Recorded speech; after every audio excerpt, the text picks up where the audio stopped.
Well, inflation is not going away. It's worked into the mandate of the Fed. They want at least, they have a target of 2% per year, which means they want things to get 2% more expensive every single year. Yeah. So so like it is like built into our system, to our fiat system, that like there is inherently has to be inflation, because that's going to help asset prices rise.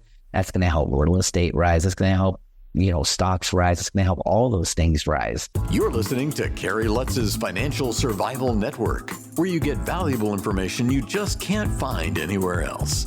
To thrive in today's trying times, you need the Financial Survival Network, now more than ever. Go to financialsurvivalnetwork.com and get your free newsletter and gift. Financial Survival Network, now more than ever. And welcome. You are listening to and watching the Financial Survival Network. I'm your host, Kerry Lutz. Just got back from a long weekend at Freedom Fest in Vegas. Saw a bunch of you out there. It was really a blast. And I'll do more on another segment about it. Right now, we got our good friend Eddy Gifford is with us. Eddy, it's great to have you back as always. So, soft landing, CPI coming in, defies experts. The core PPI was 0.4 compared to 0.2. The PPI was 0.2 compared to 0.1. I don't know where they get these numbers from. Obviously, they haven't visited the Las Vegas Strip, where I had the privilege of paying $6.25 for a small coffee at Dunkin' Donuts. Not even the Inflation Cafe can beat that. No, you're right. It's interesting because you get these two prints. You get CPI one day where we had like the first decline since 2020. And then you got PPI the next day that surprises to the upside.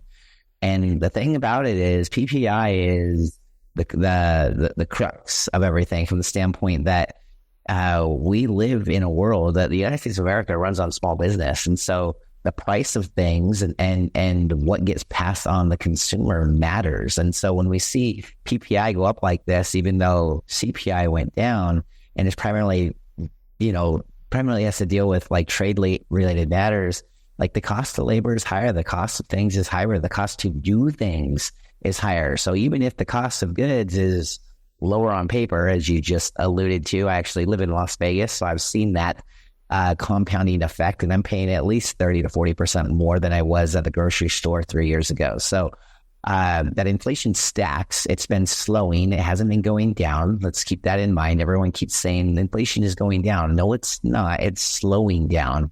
It's still stacking on top of last year. And so we still have this compound interest of costs, and it's showing up in the everyday American's bank account. Like we've got massive amounts of debt, consumer debt, credit card debt, car loan debt. We're starting to see more and more foreclosures.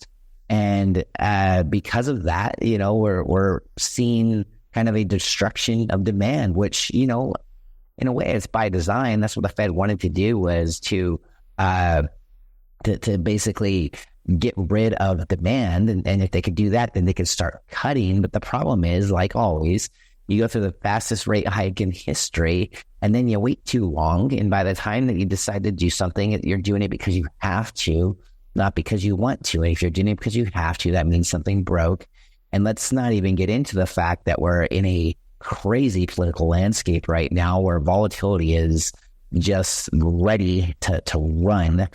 We've got some global issues with the Japanese Kerry trade. We've got issues in China, and then we've got the everyday American at home, like struggling and to figure out, do I buy milk or do I buy gas? Like you're in that spot right now for a lot of people.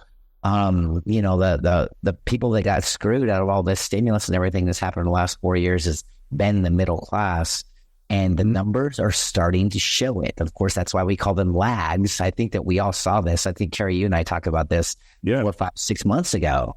Well, we saw it, right? But because of the lag effect of interest rates and the lag effect of inflation in general, now it's showing up in the numbers. And by the time it starts showing up in the numbers, usually it's like slow and then all at once.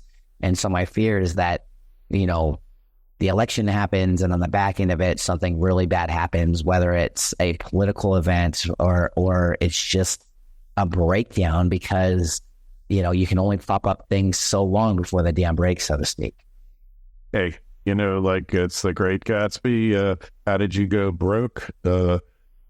Slowly at first and then quickly, right? Yeah, totally. I mean, when you look at those numbers and it's, I definitely don't envy the Fed, right? I mean, Powell has been so strong in his stance against inflation, and now we're in this spot where the numbers are doing what they want them to do, except for the job market is breaking down at the same time. And now all of a sudden it's like, oh, actually, yeah, these have only been part-time jobs, not full-time jobs that have been being added.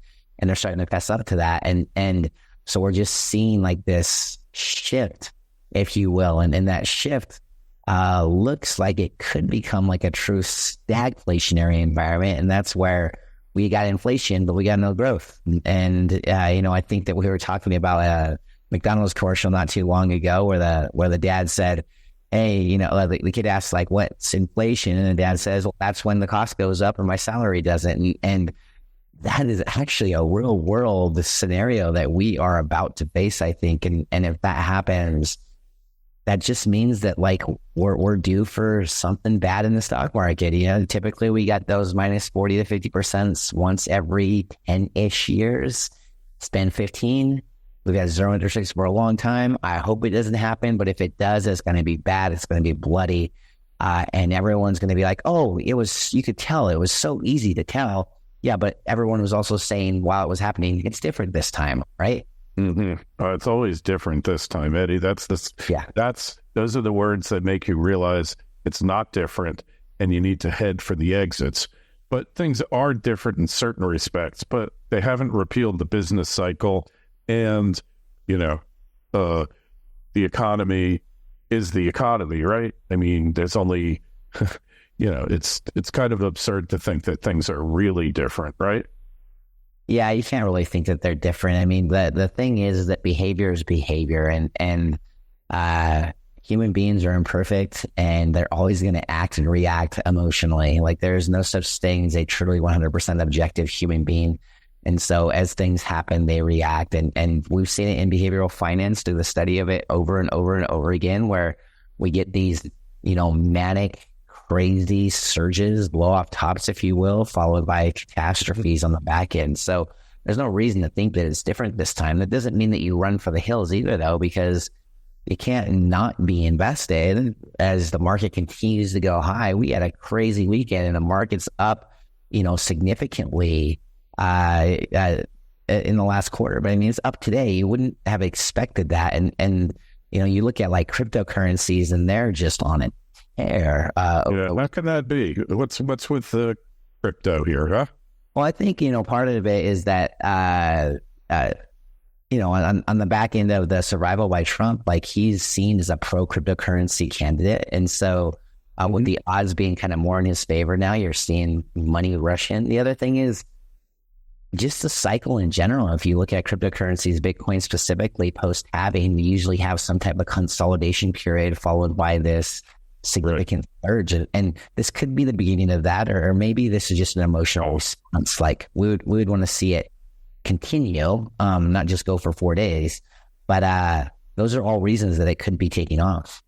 Hey, I hadn't looked at the price of Bitcoin yet after I woke up this morning. It was around 60. Now it's at 63,500. I buy some. It's just like what you might want to think about doing with gold. This works for me. And silver, buy a little bit every week. Buy a couple $100 worth of crypto.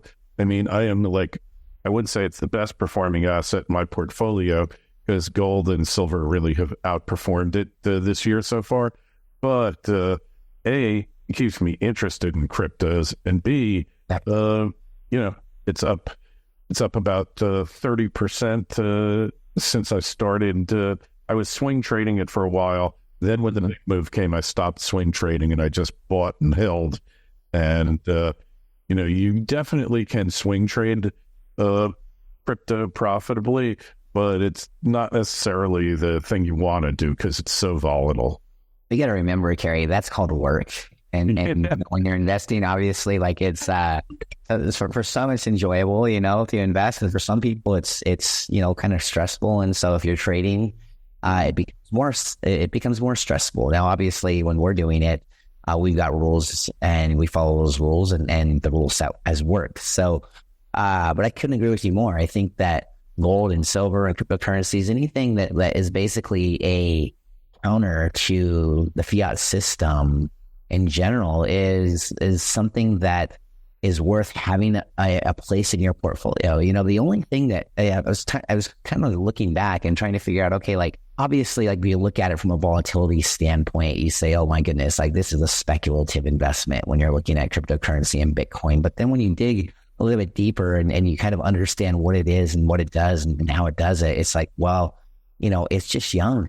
It was still a very, very young asset, but there's a finite number, and it will continue to be a counter action to the fiat system. And with everybody mistrusting government in general, it's hard to think that stuff like the precious metals, gold and silver, or something like Bitcoin isn't going to do really well in that situation.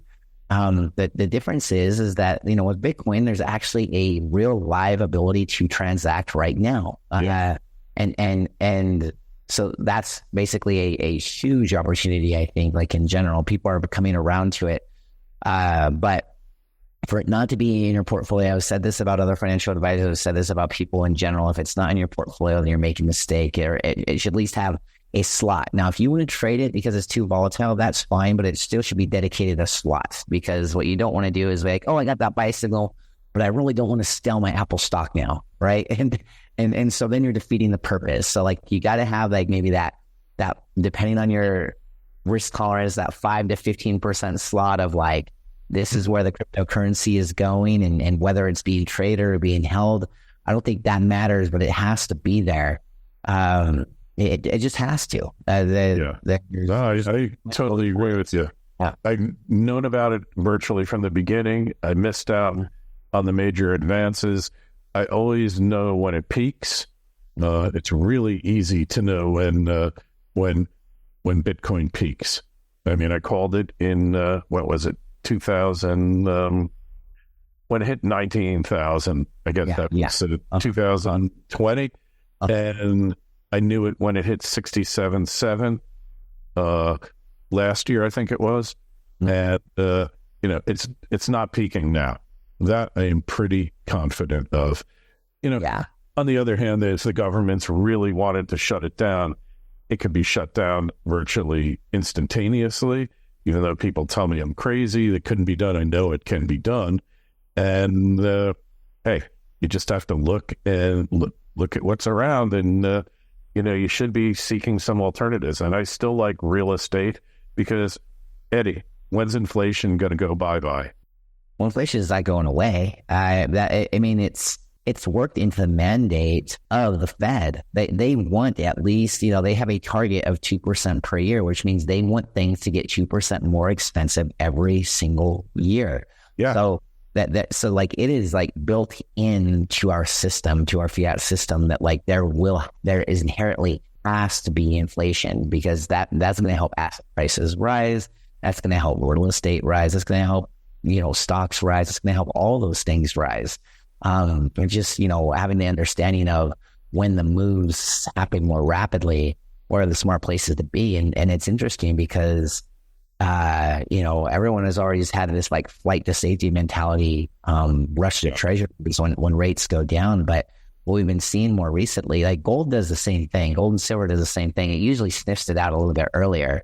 But when you're looking at it from another perspective, like, look at treasuries and look at Bitcoin. Like if you go back to last year, 2023, when the banks went down, right? And we had like this, like, there was a surge in rates, which beat up treasuries and cryptocurrencies. And then they surged together, except for cryptocurrencies, like a 10x version of treasuries.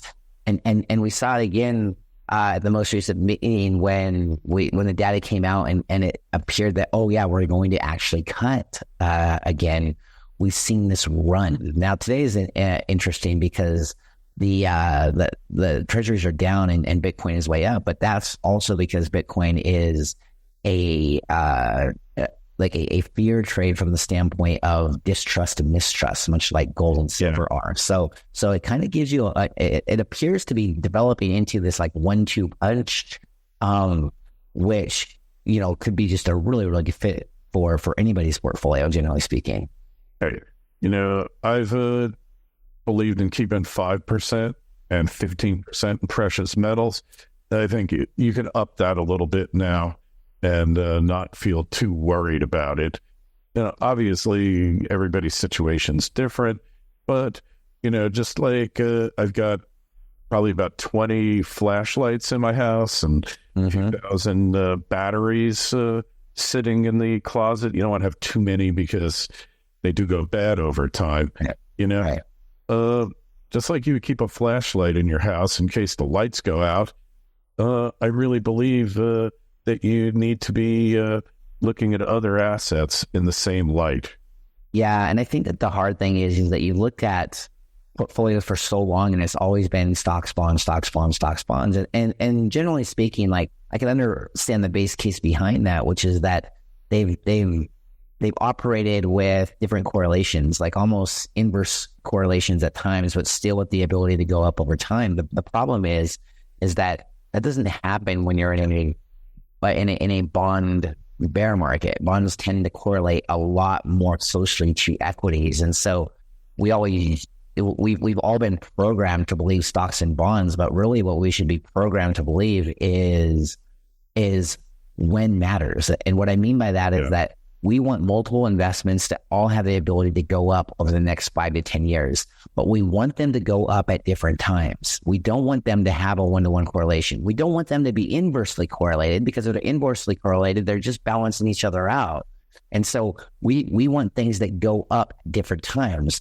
One, because it gives us an opportunity to rebalance and buy stuff on sale, right? And two, because like the concept of when things happen basically just like produces so much additional return in your portfolio. You can run a portfolio yourself and just pretend that you get a static rate of return of 8%, but every third year, one asset goes down by 10, and the other fourth year, the other asset goes down by 10. And guess what? By having those two assets compared to just having one, you boost your return significantly. So you got to make sure that what you have in the portfolio is not correlated. We like non-correlated, but we also want adverse return. And unfortunately, when you look at fixed income and you look at it over the last 5 years, it's done a big fat zero. So alternatives, I think have a much better place in the portfolio, whether it's the precious metals, the cryptocurrencies, or, some type of systematic managed future strategy that's leaning into commodities and currencies and all of that type of stuff. But that needs to be your offset, because bonds just aren't it right now. And maybe they'll be coming again, but you don't want to have a static, this is my defense, because what happens when that doesn't work, like in 2022? And that's the alt conversation that you're talking about right now, Kerry. Short-term treasuries, keep your cash there. We're talking longer duration treasuries. So don't make any sense. Of course. Yeah. The long duration stuff, that's traditionally been like a flight to safety. That's been the portfolio that saved us, right? The bonds saved us during COVID when we had that flight to safety. And so, but that stopped working in 2022. I'm not saying that relationship will come back, but to be all in and be stocks and bonds, to intermediate to long duration on the bonds, and then as far as treasuries in general, I like short-term treasuries for the next 1 to 2 years, but you're holding anything for 2 to 3 years, you need to own it up, Yeah, well, it's not really a flight to safety. It's a flight to safer, right? Yeah, exactly. And you look out throughout history, yes, when equities go down, typically treasuries go down less. But I like trying to find stuff that might actually go up in that situation. Yeah, and there's nothing wrong with that either, right? Right. I never had a person complain that their portfolio was up when the market was down. But I haven't complained all the time if the market's up and their portfolio is down. So, yeah, well, they're always going to find something to complain about, because that's just human nature, right? Yeah, absolutely. Realistically, you have to look at this from the standpoint of historical returns and the uncertainty of the future. Like gold is always a safe haven, except when it's not. Like the past 12 years, a lot of the time it hasn't been perceived as such, even though you and I perceive it as as such, right? But yeah, the 0% interest rate, schematic that we had for a long time really changed the games when it came to gold and like small cap stocks and like a lot of the stuff that you typically look for additional upside potential or additional protection. It just kind of like stopped working for a little bit. But remember, we need to look back 100 years, not 10, and see, because things will normalize. They've begun to normalize. I mean, 5% rates are actually normal. It's just hard to think that they're going to stay that high because of the fact that it's an interest payment that we have to make as a country, and it's the biggest line item on our budget. So who knows, Kerry? There's so many things going on right now. It's crazy, but that's why you got to stay flexible, and you got to have true diversification in portfolio that actually moves counter to each other. You do want to have some red on every single statement. Everybody's like, huh? It's like, no, you have, if you don't have some red on every single statement, you have no protection when the market does something different. So it's very, very important that's what diversification is. Owning 500 stocks is not diversification, especially when 35% of that is made up of 10 stocks. Yeah. Hey, it's, it's like, look at it as an insurance policy. Like, hey, I haven't had a claim in 20 years on my homeowners. I'm just going to stop paying it because I'm just giving that money away to the insurance companies, right? And then the next day, I have a disability policy, Eddie. I've had it since my 30s, all right? Yeah. They don't write policies like this any longer. They just don't. Right. And, I'm so tempted often to just get rid of it. It's expensive. And I've never needed it, so I'm just giving that money away. And I feel like the day maybe I'm being superstitious, but the fact that I can't get that insurance ever again, I'm too old, and they don't write those policies anymore. Hey, until my last breath, or until they kick me off, because at some age they kick you off the policy. Yep. I'm not giving it up. Yeah, and the thing is that, I just think it's important that you always have some type of insurance in your portfolio. But that doesn't mean that when things are more robust, when the trend is strong, that doesn't mean that you can't lean into the trend more. There's, if you own indexes, you can lean into individual stocks. If you don't like individual stocks, there's 2X and 3X strategies out there that you can lean in. For the short term, as long as the trend is strong, as soon as the trend slows, just move back into no leverage or move back into the indexes, right? So you can still lean into that. And you know what? You'll feel better about taking that chance if you have some insurance in your portfolio in the first place. You probably won't take that chance ever. So by having the insurance, I always tell people this, whether we're talking about gold or managed futures or cryptocurrencies or annuities, right? When that stuff is in the portfolio, that allows us to be okay with taking more risk over here on the other side. And when you can do that's what really gives you the ability to win in the long run. I agree with you more. And no risk, no reward. I've been an athlete my whole life, and I know that if I didn't take the risk, I wasn't going to win the match in wrestling. And when you're investing, it's no different. But that still doesn't mean you take unnecessary risk. That still doesn't mean that you don't take calculated risk. And that still doesn't mean that you don't maintain some type of foundation. In sport, it's usually an athletic stance, and a portfolio it's that core of of insurance protection and offset. And then that gives us the ability to take those chances. And when they pan out, all you need is 1 out of 5 of them to pan out and you're winning. Yeah, no question about it. Couldn't agree with you more. Eddy, where do we find you these days? How do we connect with you on the web? Yeah, same spot. I mean, obviously, you can just Google Eddy Gifford. That's Eddy with a Y, Gifford. Go to tactivewealth.com/Eddy-Gifford. Again, it's Eddy with a Y, so EDDY-GIFFORD on the site. And yeah, we're here to help. We're here to provide an additional resource, if you will, of knowledge and information and perspective. And, we just like to see people meet their goals. And if we can be there to help them do that, then that's even better. All right. Hey, the links are in the show notes to this interview on financialsurvivalnetwork.com. Make sure you go there, sign up for your free newsletter, click through, you'll get right over to Eddy. Appreciate you coming on, Eddy. We will talk to you again real soon. Be well. Awesome. Thanks, Kerry. Have a good one. Thanks for listening to Kerry Lutz's Financial Survival Network, your solution to today's trying times.